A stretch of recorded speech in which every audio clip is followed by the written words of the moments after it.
Jadi di sini saya membahas tentang Indonesia transitioning to EV era official.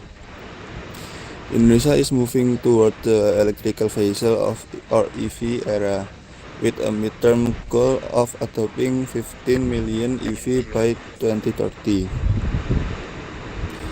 The target is part of the government broader effort to achieve net zero carbon emission and ensure energy security. The country aims to have 13 million electric motorcycle and 2 million electric car by 2030.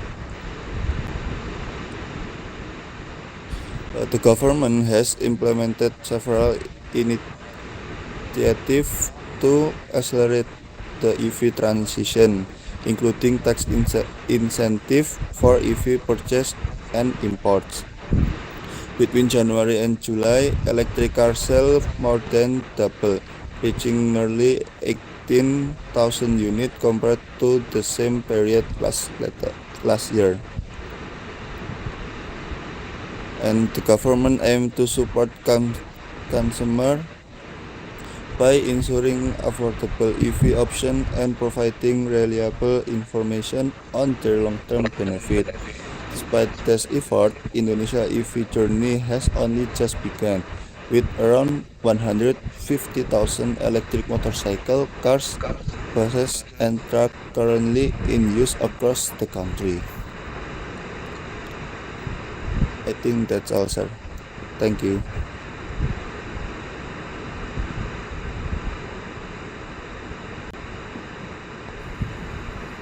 Ya, oke, thank you.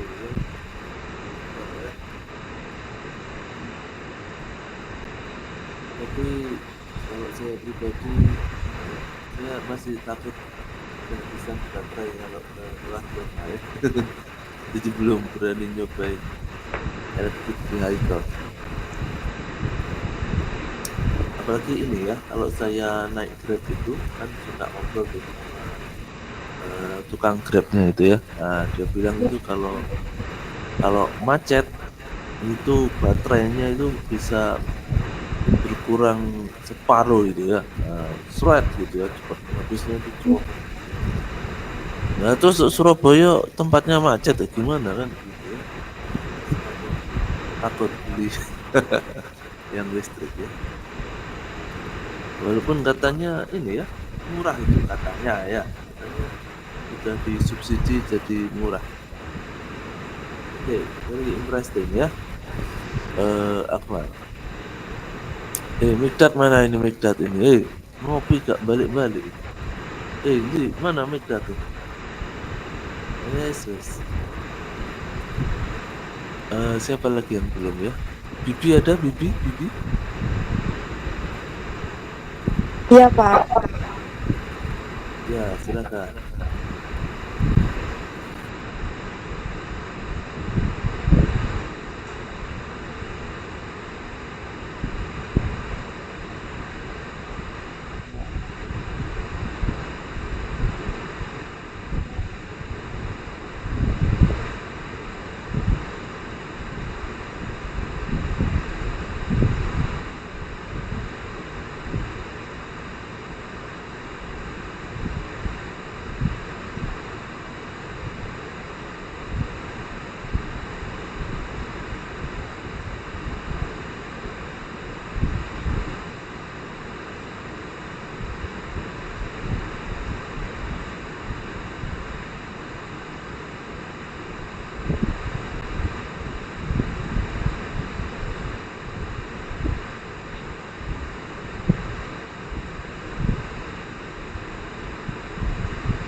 Gimana? Ada cerita? Iya, Pak, sebentar masih mau share screen, masih nge-lag sinyalnya.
Ya, artikel yang saya akan presentasikan mengenai bisnis ice hardware. Jadi pada tanggal 31 Desember 2024 mendatang, ice hardware ini akan meninggalkan Indonesia. Hal tersebut dikarenakan telah berakhirnya kerjasama antara PT Aspirasi Hidup Indonesia dengan Ice Hardware International Holding setelah 29 tahun mereka bekerja sama. Padahal Menteri Perekonomian baru saja menyebutkan bahwa Ice Hardware merupakan salah satu indikator pertumbuhan ekonomi nasional. Kemudian, toko bekas Ice Hardware tersebut akan berganti nama dan berkomitmen menghadirkan beragam inovasi produk dan layanan baru yang lebih sesuai dengan kebutuhan pelanggan di Indonesia. Menteri Koordinator Bidang Perekonomian menyebutkan bahwa sektor retail di Jakarta ini menguat dikarenakan pendapatan per kapitanya sudah mencapai middle income trap. Rata-rata pendapatan per kapita mencapai 300 juta per tahun. Hal ini mendorong berdirinya sejumlah pusat perbelanjaan di Jakarta.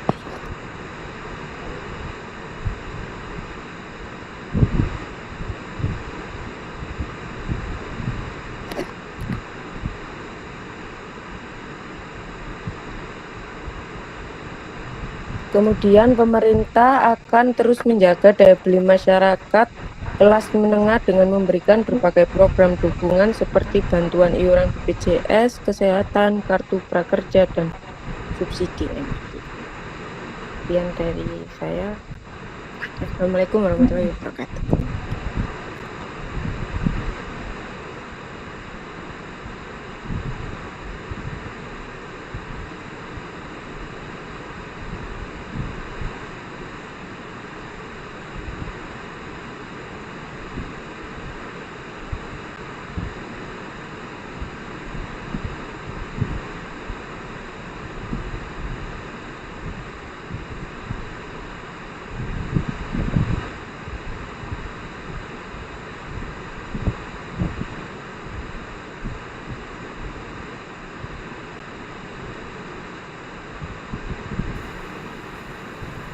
Sudah.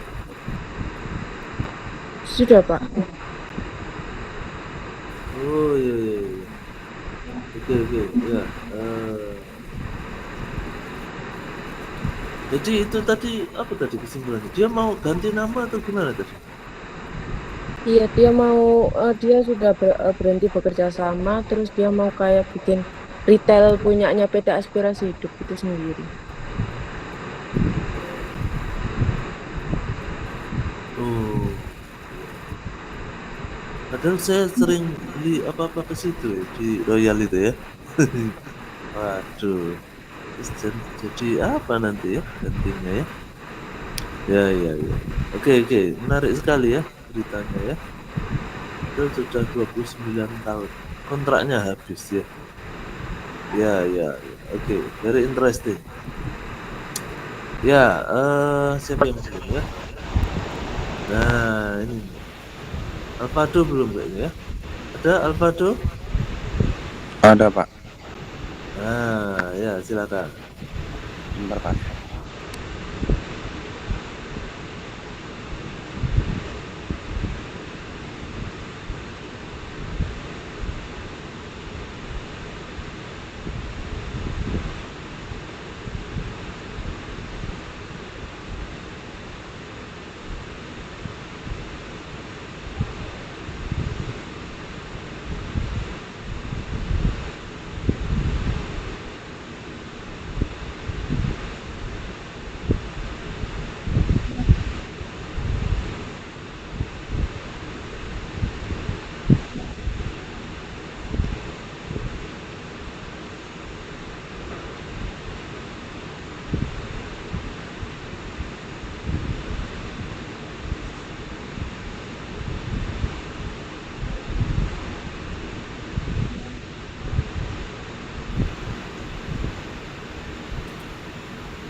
Oke.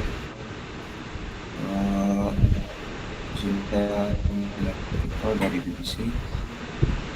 To UK economic growth dan top in spring.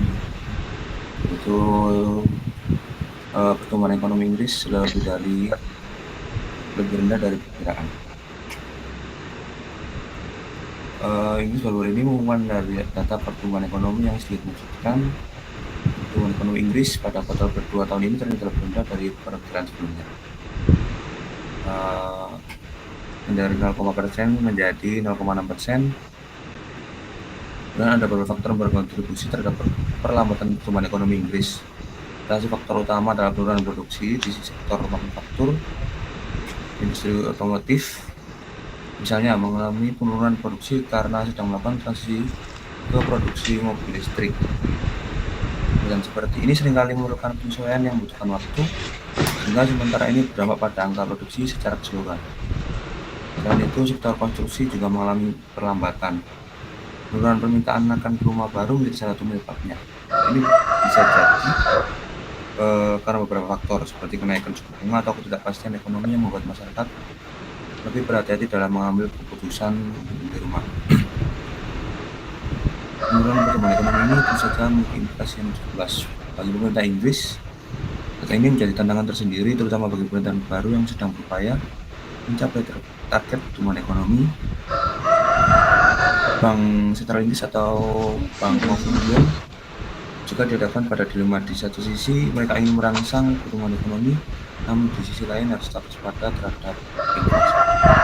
Assalamualaikum warahmatullahi wabarakatuh.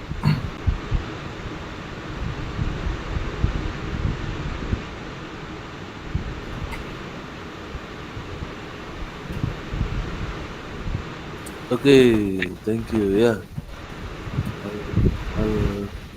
Alvado. Inggris ya, emang ini ya kalau dunia ini apa namanya penyiaran itu BBC itu ya terkenal ya, BBC Inggris ya. Terus kalau Amerika itu VOA ya, Voice of America. Kalau Timur Tengah itu ini apa jenisnya? Al Jazeera ya. Wah, mantap. Oh, tadi temenmu ada juga yang pakai ini apa? CNBC ya. Nah, itu CNN itu juga terkenal itu ya. Oke, satu lagi deh, satu lagi. Oh, ini ada yang ngajak nih. Ah, Firda ya, silakan Firda. Baik Pak, terima kasih. Izin share screen G.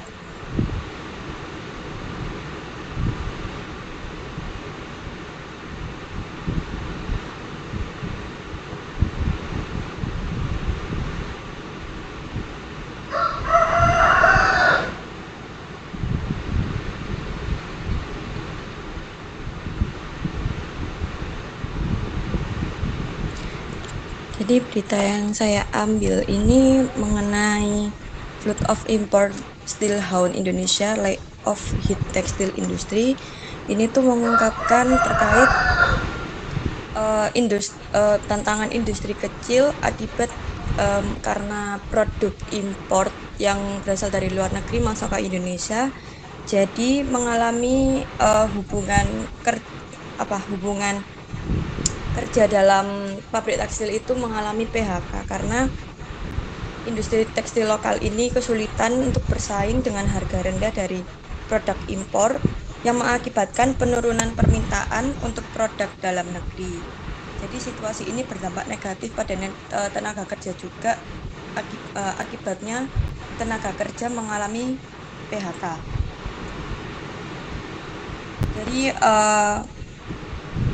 Kementerian baru-baru ini meluncurkan indeks kepercayaan industri bulanan yang mengukur kepercayaan sektor manufaktur terhadap perekonomian. Untuk indeks ini didasarkan pada tanggapan perusahaan-perusahaan terhadap sebuah survei yang menanyakan beberapa banyak pesanan baru yang mereka terima di bulan September dibandingkan dengan bulan sebelumnya. indeks di atas 50 menunjukkan bahwa sektor manufaktur Indonesia tetap ekspansif. Angka di bawah 50 berarti industri ini sedang mengalami kontraksi. Indonesia berhasil mengamankan angka 52,48 pada pembacaan bulan September dan menandai sedikit peningkatan dari 52,40 yang tercatat di bulan sebelumnya.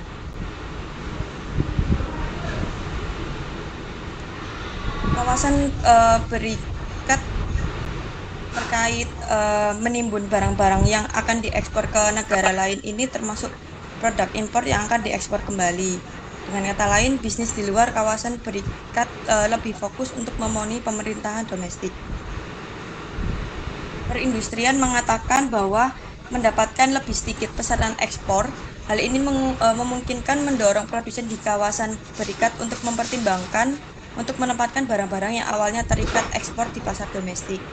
Dan hal ini juga membuat mereka menjadi saingan bagi perusahaan-perusahaan di luar kawasan berikat.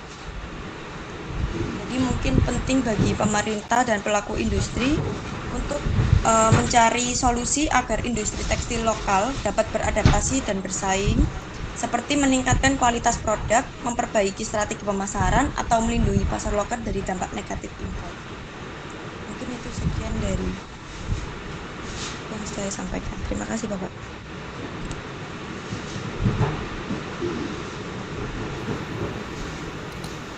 Ya, oke, terima kasih ya. Siapa tadi namanya ya? Lupa saya. Ya. Oh ya, Firda ya. Ya. Jadi menarik sekali ya tentang industri tekstil yang kalah sama baju impor second ya. Baju impor second ya. Karena kalau baju impor yang baru masih mahal. Ya. Di sini ada tuh ya, di belakangnya Royal itu ada di impor Korea itu ya. Bahkan itu ada tuh yang kemarin itu masih ada uang ininya, masih ada uang uang Korea itu ya. Itu di sakunya itu masih ada uang Koreanya ya. Itu kalau sama istri saya udah diwanti-wanti, jangan nanti ada kumannya, kuman Korea. Ya itulah bisnis ya kan gitu ya. Apa namanya? Di mana ada kebutuhan, di situ ada pasar kan gitu ya. Nggak semua orang sanggup beli di Matahari misalkan kan gitu ya, atau beli di pasar Wonokromo misalkan ya, walaupun harganya sudah murah, tapi kalau memang lagi pas nggak punya uang kan gimana gitu ya. Cuman biasanya yang beli pakaian impor bekas itu kalau saya amati itu justru malah bukan yang ini ya, bukan yang memang mencari pakaian untuk dipakai gitu, enggak ya. Justru yang cari impor bekas itu anak-anak muda yang paham fashion malah ya, kalau saya amati ya.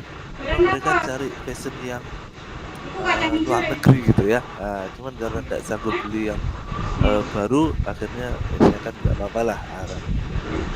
Nah, masalahnya itu menjadi saingan bagi produsen dalam negeri kan begitu ya. Jadi menarik sekali tadi artikelnya ya. Oke, untuk hari ini saya rasa kita cukupkan dulu ya. Ya online itu kalau kelamaan ngantuk ya. Si Mikdad tadi jangan nggak balik-balik gitu ya. Yes ya. Oke, ya terima kasih ya para presenter ya, dan juga PC ya. Untuk hari ini saya bisa sedikit tenang gitu ya, karena tahu bahwa kalian paham lah ya, bisa memahami maksud dari sebuah berita ekonomi gitu ya. Nanti habis ini ganti kelas satunya, saya pengen tahu mereka paham apa enggak ya. Oke, gitu ya. Karena zaman sekarang pasti nggak bisa lepas dari bahasa Inggris ya. Jangan lupa pesan saya bagi yang TEP-nya belum lolos ya. Lihat film Inggris, dengar lagu Inggris, curhat pakai bahasa Inggris ya. Biar TEP-mu cepat lolos. Oke, thank you for all. We'll see you next week, insyaallah. Let's close with doa akhir majelis. Subhanakallahumma bihamdik. Asyhadu an la ilaha illa anta astaghfiruka wa atubu ilaik. Terima kasih ya PC ya, Sofi dan kawan-kawan semua yang hadir. Lain kali kalau hadir beneran ya, jangan ditinggal ya. aduh. Kalian tuh udah semester mau lulus loh padahal ya. Kok sih kuliah sih bolong-bolong ya. Oke ya, terima kasih ya. See ya next week insyaallah. Wassalamualaikum warahmatullahi wabarakatuh. Waalaikumsalam warahmatullahi wabarakatuh. Thank you, Mr. Farid.